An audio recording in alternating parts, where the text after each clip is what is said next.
This is the story of Irede the orphan.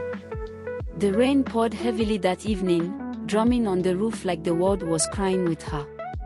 I remember it vividly. Little Irede, only 5 years old, sat by the roadside, clutching a teddy bear that was missing an eye. Her parents, gone, taken in a cruel accident that shattered her world.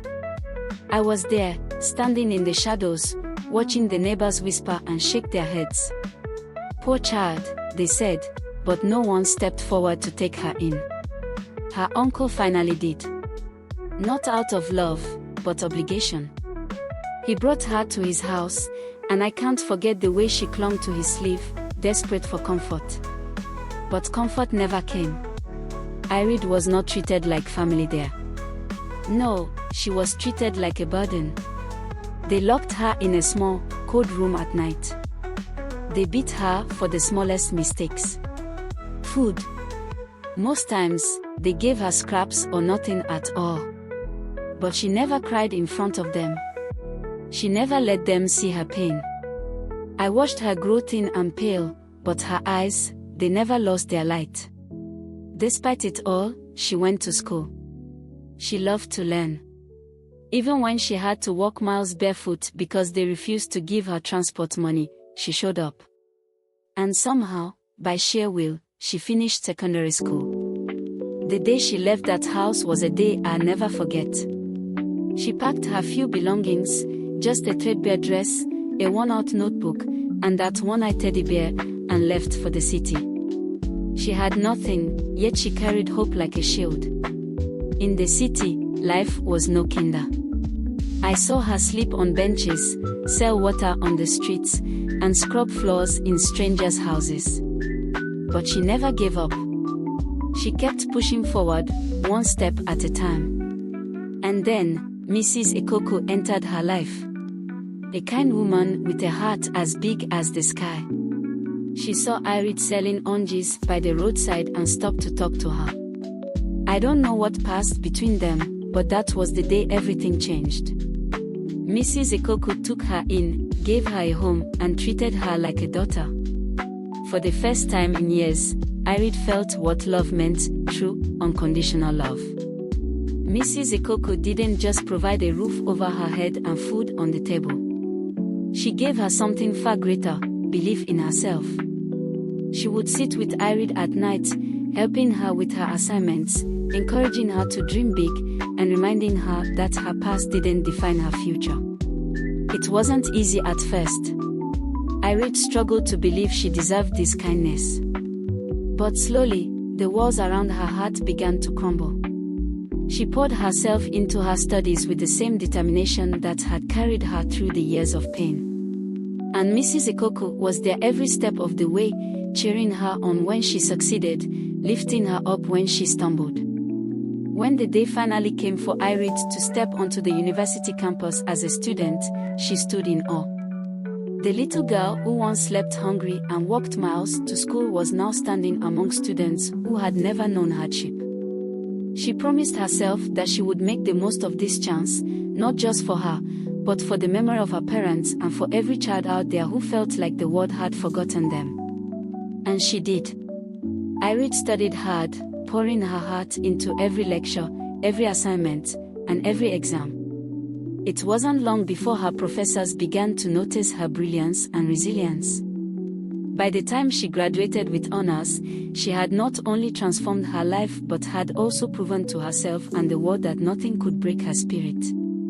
It was a quiet afternoon when the knock came. Irede sat in her spacious office, reviewing some reports.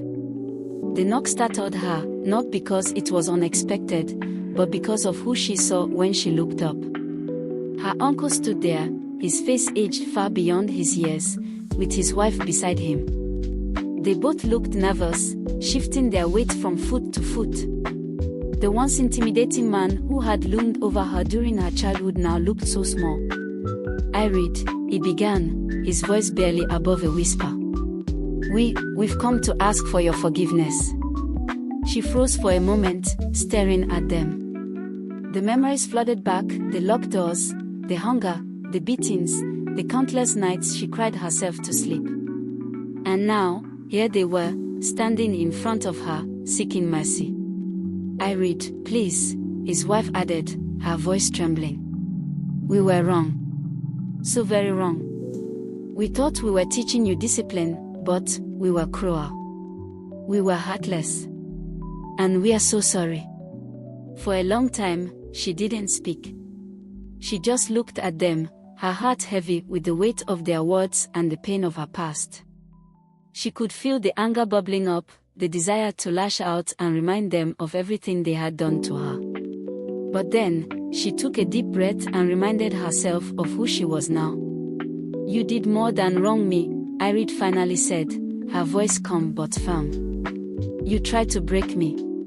You treated me like I was less than human. I've spent years healing from what you did, and it hasn't been easy."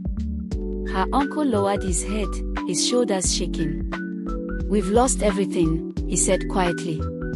"The house, the business, everything is gone. And now we realize the true cost of our actions. We don't deserve your forgiveness, but we are begging you. Please." Irede sat back in her chair, studying the two of them. For a moment, she thought about the little girl she once was, the one they hurt so deeply. She thought about the life she had built, the strength she had found despite their cruelty. "I'm not the scared child you left hungry and beaten," she said. "I am someone who has learned to rise above the pain. Forgiveness isn't for you, it's for me. I forgive you because I refuse to carry the weight of what you did any longer."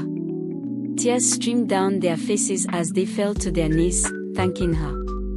But she didn't feel triumphant or vindicated. She felt free.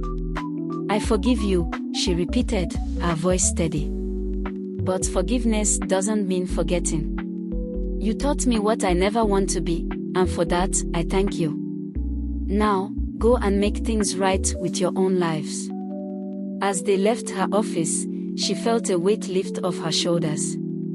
She didn't need their apology to move forward, but offering them forgiveness was the final step in reclaiming her power.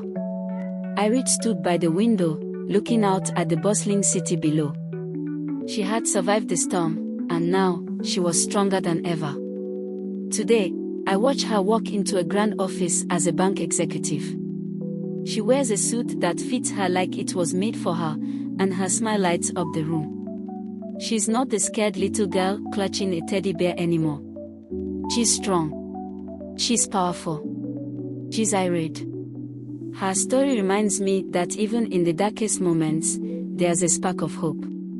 And if you hold on to it, it can light the way to a brighter future.